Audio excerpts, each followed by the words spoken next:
Have you ever had the rug pulled out from you at the last second? Maybe you were sure you were going to finally get that long, sought-after, and promised promotion, only to have it snatched from you at the very last moment. What in the world just happened, and could you have done anything different to prevent this disaster? If you have no worries about getting the promotions you've earned and been promised, go ahead and skip this episode and please come back for the next one. But if, like me, things don't always go according to plan, or you're not sure that you've done everything you could, stick around. In today's episode of No More Illusions, we will reveal an often forgotten component of how promotions happen. We'll share what you can do to make sure surprise, not promotions, don't happen to you.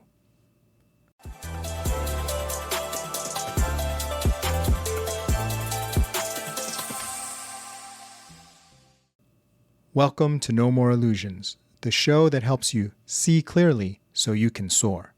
I'm your host, Joe Kwon, the Connection Counselor. Today's illusion is, if everyone picks you to get promoted, it will go through.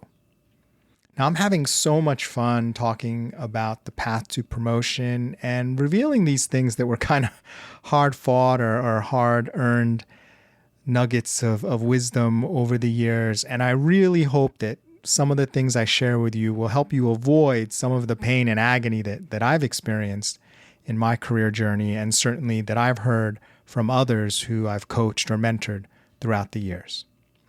So let's fast forward. Let's say 6 months or a year from now, after listening to these promotion episodes, you've gotten everyone in the room to support you and pick you, including your manager. You're sure that your manager has the juice they need, and everyone else will pick you over their own people because you've just managed to take all these lessons to heart, and you are like the number one pick, the number one draft pick if you're into sports, right? So even if your manager doesn't support you, you have so many people on your side that no one else is going to beat you out. But unexpectedly, you find out your promotion has fallen through. How is that even possible when everyone agreed you were the right candidate? This is where the second part of my path to promotion framework comes into play. If you remember, in order to get promoted, the people with the power have to pick you. But that's just half of the equation, and that's the part of the equation that I just mentioned, let's imagine you addressed perfectly.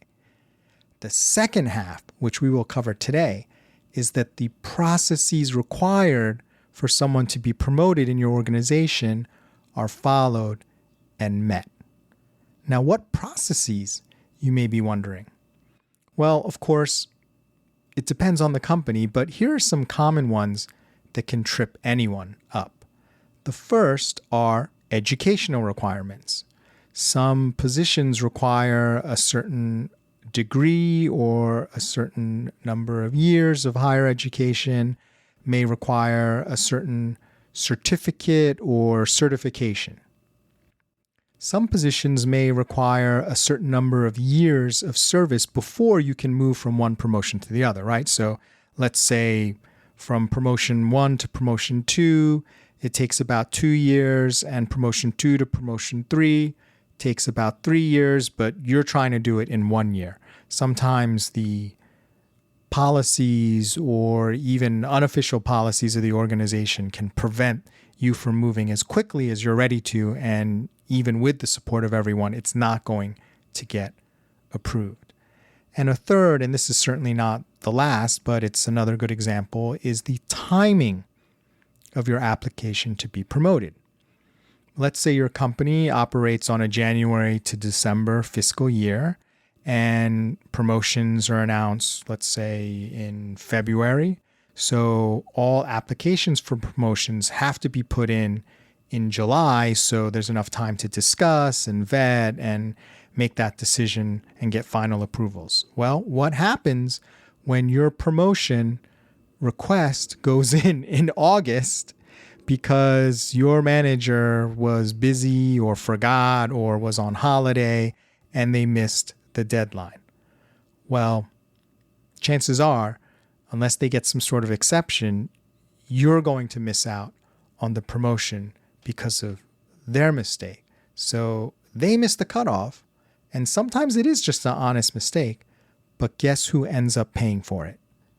Not them, you. So I always tell people that I coach, it's really important to understand if there are any requirements outside of performance in order for you to get promoted. What I've discussed, your educational level or certifications, nothing to do with performance. Your years of service, also nothing to do with performance. Timing of application and when that gets in, again, nothing to do with performance. And there could be all sorts of other, for lack of a better word, bizarre or arbitrary requirements. And I'm not here to judge or to legally dispute whether it's right or wrong. I'm just here to tell you that if those requirements exist, it's better for you to know what they are and know before you apply for the promotion than to find out afterwards that you didn't meet them.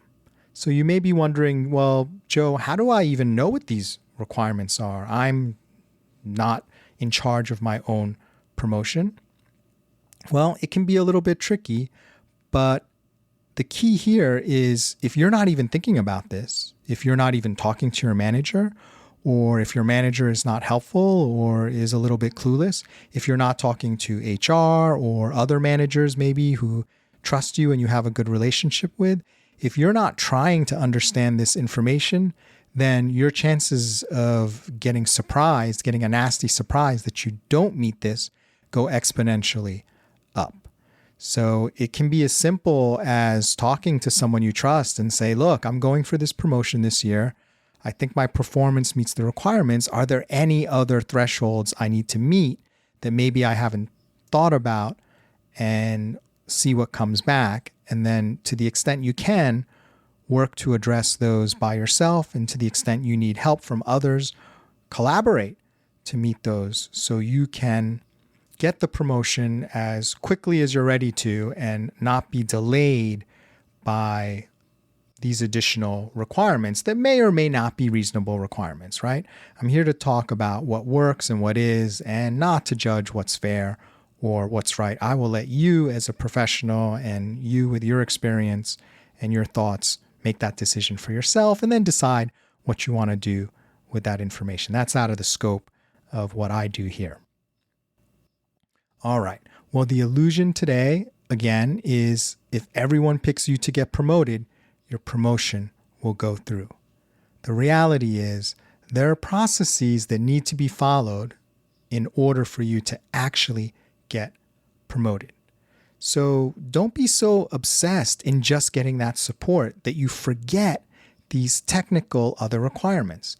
Not even the CEO in most companies can avoid them, or if someone does try to avoid them, they're probably doing so in violation of company policy technically, and that's corrupt.